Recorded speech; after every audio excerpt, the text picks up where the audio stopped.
South Burlington, it was largely functioning as a farm community, and much like Vermont, it settled in the 1780s. Once the territory is largely safe,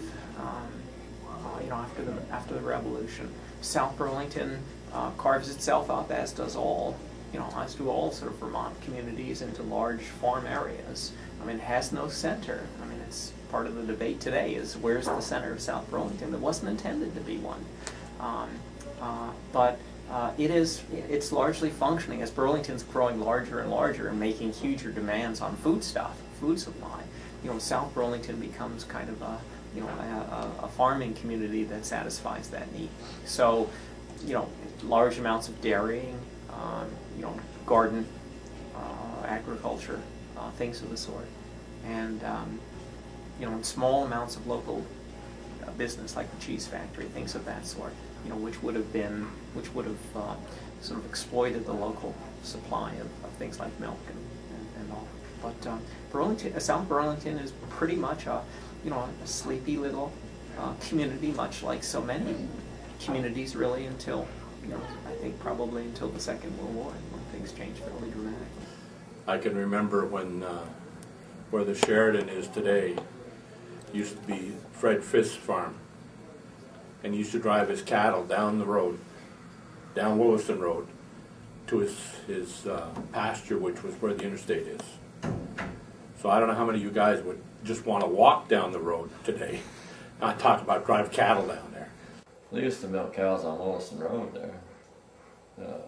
Before you get to the University of Vermont, they had a big farm there.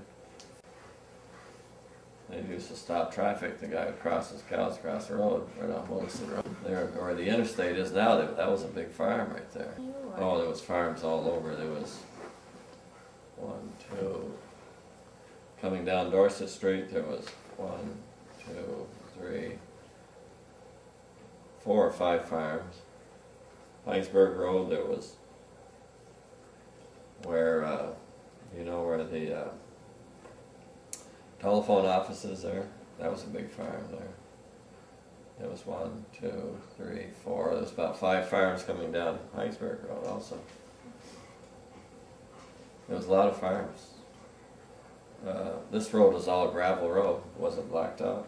You'd probably see maybe 2 cars during the day, if you were lucky. You could slide down the road here. We'd take our sleds in the winter and we could slide down the road. There was no traffic at all. There was nothing. We were all alone out here. And actually, we were dairy farmers here. So we had 264 acres here.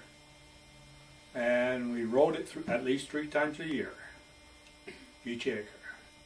Once to mow it, once to rake it, once to bale it. Okay, that wasn't half the problem.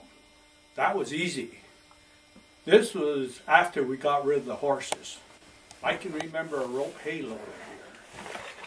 There were 14 ropes across it. They were 1/4 inch. And there were slats attached to those ropes. That's what took the hay from the ground. They had metal teeth that were gear driven. 2 horses pulled the wagon. And their names were Nellie and Bill.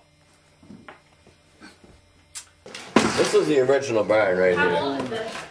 Oh, this barn here, my grandfather built it. Shit, this thing is... So this is like late 1800s? Oh yeah, this is way, way back. This is the old stone walls.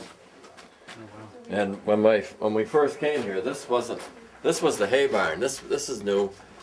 They only milked cows on that side of the barn. So you had only about 25 cows. And the hay barn went all the way down here. See, this was loose hay in here. So we built this up. And then they wanted more cows, right? So they put this up, and they raised this back up, and then we had stanchions on this side before too. But then this is where the pipeline, this is where the milk ran through into the hay. This is where young calves stood in these pens. This was the dirt road when I was about your age. Which one? This one, Dorset. right out front. I'm 70 years old. And this didn't get paved until I was in high school. I was probably a junior in high school when this was paved. Then it was just gravel road.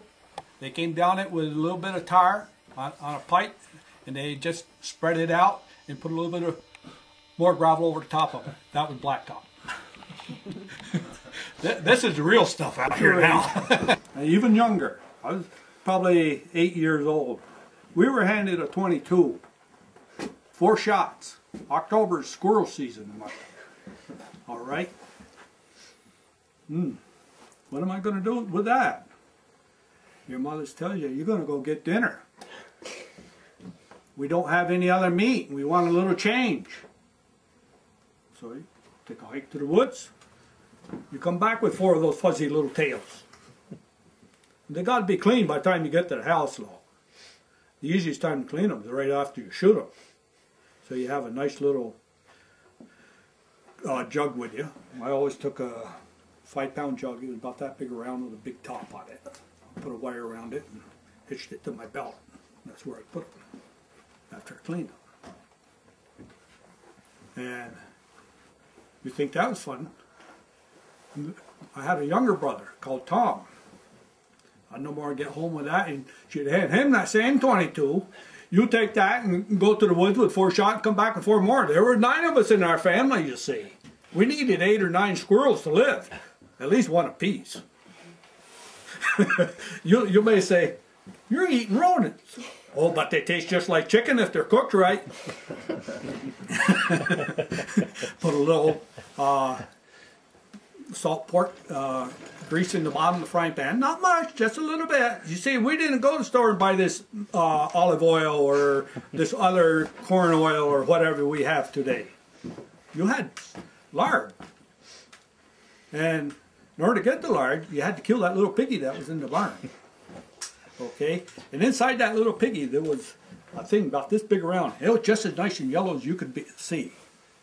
That was all fat. You render that down, and that fat came out just whiter than this book. It was perfect for whatever you wanted to do.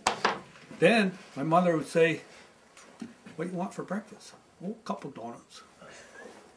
Well, Saturday morning was donut cooking morning. So we go to get back to school too. We were Catholic, so we went to catechism Saturday morning. Just about time we were getting home at 9:30 from catechism, the donuts were just coming out of the hot grease. Oh, Mom had this turkey pan about this big, about that deep. She had the cover on it. So thinking we couldn't see it, smell those damn donuts, you know. So we go over, take the top off. Ooh, they look good. So you grab a handful. I don't mean 1 or 2. You take 4, 1 for each finger. Then before she could holler at you, you left the door. We had a screen door on those spring hinges. Well, we'd be halfway across the road to the barn before that door would go bang. Of course, we didn't have to worry about cars back then because there was only 1 a week, and that was Jimmy's son on Sunday morning. So that was fun.